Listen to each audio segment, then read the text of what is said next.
Hello all the viewers. आज की इस वीडियो में मैं एक बड़ी यूज़फुल चीज़ आपके सामने लाने वाला हूँ।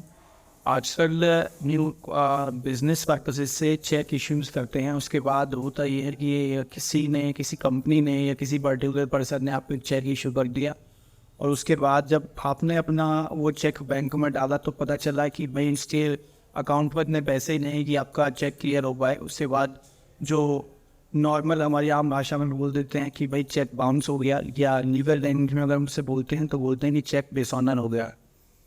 तो वो चेक डिसऑनर कराना एक कानूनी अपराध है, क्राइम है, और इसके लिए आप जिसका चेक है, जिसने चेक इशू कराया, उसके खिलाफ केस फाइल कर सकते हैं। और इसका एक प्रोसेस है, तो मैं आपको बताना चाहूँगा कि इसके लिए एक प्रोसेस होता है, नेगोशिएबल इंस्ट्रूमेंट एक्ट जिसे हम बोलते हैं, और इसकी सेक्शन 138 के अकॉर्डिंग हम केस फाइल करते हैं।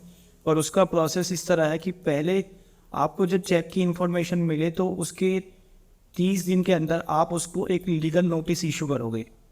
उस लीगल नोटिस में आपको अपनी वो सारी स्टोरी 1 बाय 1 लिखेंगे कि किस तरह से आपके बीच में ट्रांजेक्शन हुआ, किस वजह से उसने आपको वो चेक इशू करे। कोई बिजनेस का लेन देन था, या कोई रिकवरी थी, आपने पैसे उधार दिए थे, उसके बदले आप ये पैसे फ्रेंडली लोन था, क्या था, ये चीज़ें सारी डिस्क्राइब करनी पड़ेंगी। और आपको चेक के जो अमाउंट है उसकी डिमांड करनी पड़ेगी, और आपको सारा बताना पड़ेगा कि भाई आपने जो एश्योरेंस दिया था उस एश्योरेंस के अकॉर्डिंग मैंने वो चेक अपने बैंक में प्रेजेंट किया, जहाँ से मुझे पता चला कि मेरा चेक बाउंस हो गया है, डिसऑनर हो गया है।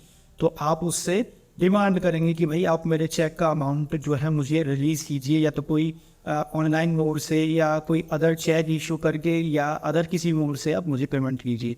और अगर उसके बाद भी वो नहीं देता है तो विद इन 45 डेज, क्योंकि जनरली उसमें 15 डेज़ का हम नोटिस पीरियड देते हैं कि विद इन 50 डेज आप जो है कि वो चेक का अमाउंट हमें पे कर दीजिए, अदरवाइज हमको मजबूरी में आपके खिलाफ केस फाइल करना पड़ेगा।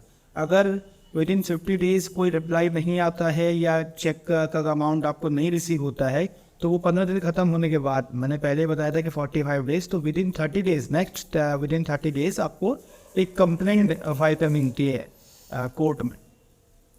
तो फिर सेक्शन 138 के अकॉर्डिंग ये केस आपको फाइल करना होता है। और इसमें एक अच्छा सेक्शन है जो काफ़ी टाइम पहले ऐड हो चुका है, सेक्शन 143 है। तो उसमें कोर्ट ने ये कहा है कि एज इंटरिम कंपनसेशन, यानी अंतरिम एक मुआवजे के तौर पे आपको, कोर्ट को पावर है कि वो 20% तक का आपको मुआवजे के तौर पर उस चेक अमाउंट का दिलवाए।